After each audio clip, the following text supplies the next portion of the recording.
Hello YouTubers, and welcome to another Doctor Who action figure review. This time I take a look at the Werewolf as seen from the Series 2 episode Tooth and Claw.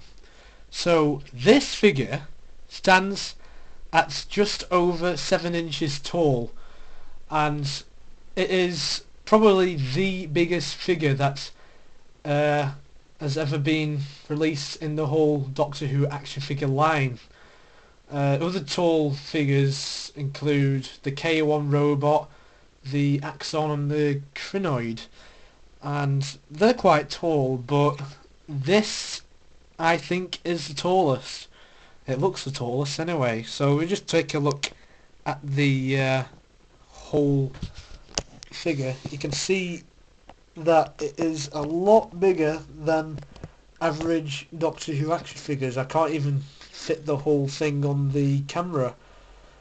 So I've just told you that this is quite a tall figure, so if this figure falls over during this review, bear in mind that it is tall, so it is hard to balance. I've just managed to stand the werewolf up after it's fallen down about God knows how many times. But anyway, if we look at the detail, starting with the head, straight away you know that it looks like a wolf. The eyes are blue, which is a nice effect. It gives it the eerie effect. And the nose is good. It looks like a wolf's nose. And they've even put the holes where the nostrils are meant to be, which is great. The mouth is probably my favourite thing about the head. You've got loads of teeth here, and the tongue as well, which is a separate piece, as you can see there. On the side of the face, you've got loads of fur, which is nice. Same on that side. And the ears look quite good. They look like dog's ears, which is great. And if we take a look at the arms now, it has 5 claws on each hand, and they look quite good. And you've got bits of fur here as well.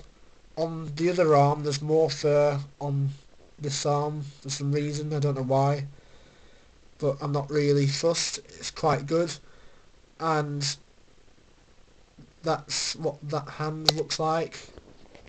And take a look further down, you've got hairs on the chest here, which is very nice. And we take a look further down, we've got hairs down here as well. I won't go there. And taking a look here at the legs, you can see here that there's veins. Now that is a good effect, because if you have watched the episode, you may remember when the monk person, or whoever he is, when he transforms into the wolf, you can see all the veins as he transforms when it becomes the full moon.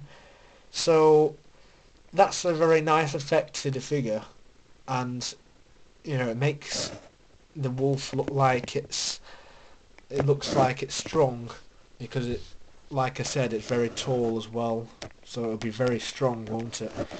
So if we look at the feet, that's what the feet look like. They just look similar to the hands, but there is 4 claws instead of 5 claws. And at the ankles you've got a bit more fur. So overall, the detail on the wolf is just, oh, it's absolutely brilliant. If you're a fan of the episode Tooth and Claw and you haven't got this action figure, then what are you waiting for? Get this figure. It is brilliant. So Now we'll take a look at the articulation. Now this has a lot of articulation. So we start off with the hands. The hand can move in and out, and that one can move in and out as well. The head can do a 360 degree turn, and it was also ball jointed as well, so you can pose it in a variety of different positions, which is great. The elbows can move back and forth, and the arms can do a 360 degree turn, but I won't do it because it'll just take ages for it to get back in place. Here in the middle, the bottom half of the body can also do a 360 degree turn. So look at that. Now that's what the back looks like.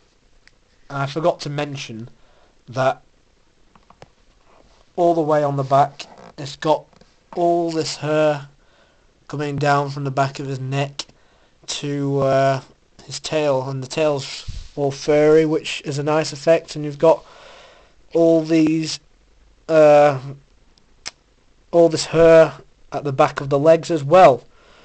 So there's lots of things to talk about. This figure is really, really good.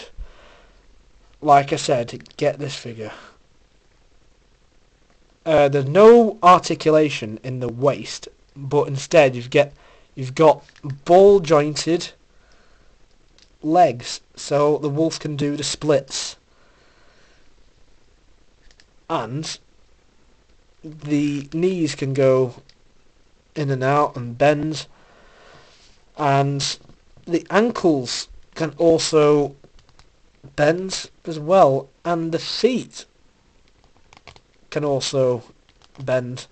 So as I have said, there is loads of articulation on this figure.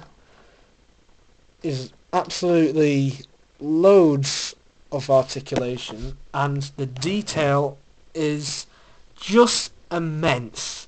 You know, if you compare the size of this figure, like I said, as it's over 7 inches tall, if you compare the size to just average 5-inch figures, then you can see the difference. So overall, the wolf is just brilliant. Now I've done this action figure review as my girlfriend wanted me to do it because she is a fan of werewolves, except for the werewolf that features in the Twilight films. Sorry about that, all you Twilight fans who are watching. But this wolf, you know, it is brilliant, and I've had this wolf for quite a long time. It was one of the first figures that I ever bought when I started collecting Doctor Who action figures, and to this day I'm glad that I bought it because it is one of the best figures, and it is one of the most unique figures, as it features loads of articulation and all of the detail. Like I said, all the fur, all the hairs on the face, it just looks awesome, you know. The veins are one of the best things about the figure because it looks like it's actually part of the skin. So Character Options made a brilliant job with the paint jobs on the figure. So that's my review of the wolf. So tune in next time as I review Dalek-Sec Hybrid. Thank you very much for watching, and I'll see you next time.